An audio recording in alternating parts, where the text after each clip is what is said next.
Hey May, free to chat? Sure, what's up? How are things between you and Tom lately? Things are steady. Right now, Tom is working quite hard because Tina's about to start school. You better be sitting down for this. I saw a picture of Tom with some other chick and screenshot to send you.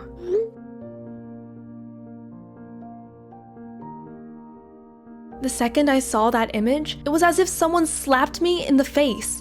At first, I thought there must be some kind of misunderstanding, but after stalking her Facebook page, it was pretty clear that it wasn't a misunderstanding. All of his declarations of love over time came flooding into my mind, one after the next. He told me on our wedding day that he would only love me. He even promised my parents to take care of me until the day he dies. How could he do this to me? I got a grip on myself and thought hard about what to do next. Should I get in touch with the other woman or wait to talk to him? I decided I'd wait to talk to him. When I had the chance, I asked him about the infidelity in a suggestive way, but that turned into a full-blown argument. He accused me of not trusting him, saying he works so hard and can't believe he has to come home to this nonsense. Well, what about me? I also work hard to share the load and responsibility. I take care of our daughter Tina. I look after the house. Whatever I can do, I do because I want our family unit to work. In the end, I decided to get in touch with the other woman, hoping that she would leave him alone if she knew that he was already married. But her reply was like another slap in the face. She said, "I already knew he was married, but I didn't care. I love him and I make him happy. I can accept the situation. You're already his wife. What more do you want? Just accept it." Wait, what's going on? How can having a fling be considered as okay? How can having a mistress be totally normal? I just want to be a part of a family with only one husband and one wife. Does that make me selfish? I really have no clue what to do anymore. I know my decision will have an impact on our daughter. I want her to have a loving family and I don't want her to lose her father. I don't want her to be hurt. But if I stay and put up with it just for our daughter, she'll have a family where her dad doesn't love her mom. Is that really better for her? So I texted my husband to say I needed to speak with him and told him that if he doesn't show up, I'd take that to be his decision.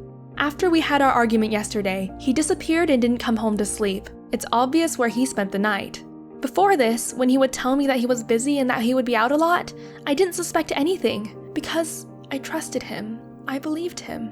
I'm going to sleep over at friends. I'm going to a conference. My battery died. I didn't have signal. Blah, blah, blah. I sat and waited for him, really not sure whether he would turn up, but he did. And not just that, but he asked me if things could go back to the way they were.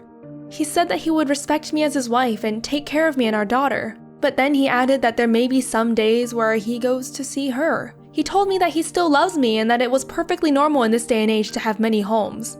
I couldn't listen to his selfishness a second longer and told him to shut up. I made my decision right there and then. After all, the day we exchanged vows, I was to be his wife, his only wife. There was no talk of wife and mistress or any other arrangement.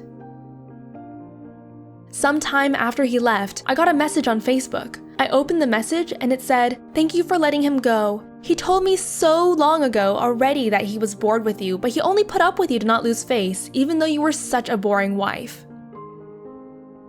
After I saw her message, I was thinking about what to do next. But then, my husband came back to apologize again, but this time he told me he would end things with her. So I told him to call her right there in front of me. When he did, I heard that other woman crying, pleading that he can love whoever he wanted, but just don't leave her.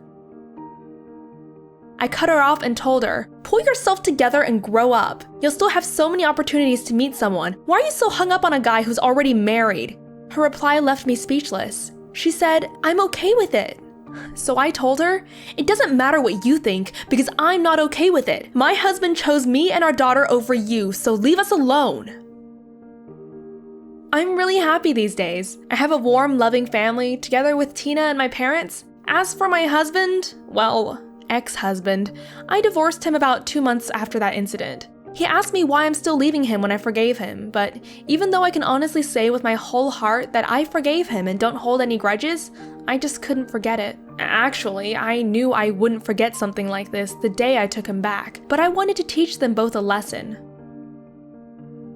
Now you might be thinking, she's so mean, but you don't understand. I feel like I'm broken. The pain, the doubt, it never goes away. I told him I still loved him more than anything, that I wouldn't keep him apart from our daughter who he can see whenever he wants, but I wanted to end things on good terms now rather than hating each other down the line.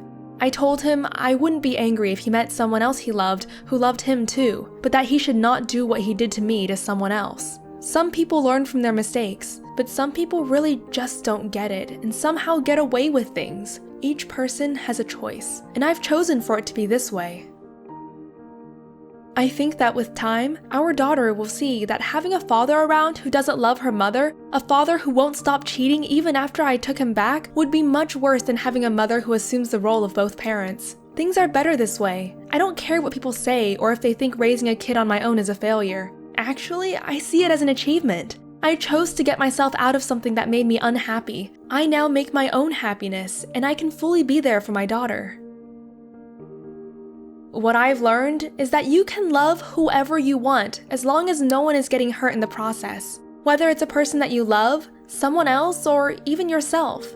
And the people who truly love you will never hurt you physically or emotionally. You shouldn't ever have to compromise your integrity or your pride if they really do love you. So don't ever accept getting hurt in the name of love, and never use love to hurt others. Thank you for sharing your story with us. For those that want to share as well, you can write it to us in the comments below or send it to the email in the description. Our story fairy is working very hard to create as many videos as possible for you. She's sorry she can't reply to everyone, but she appreciates each and every one of your stories. Thank you!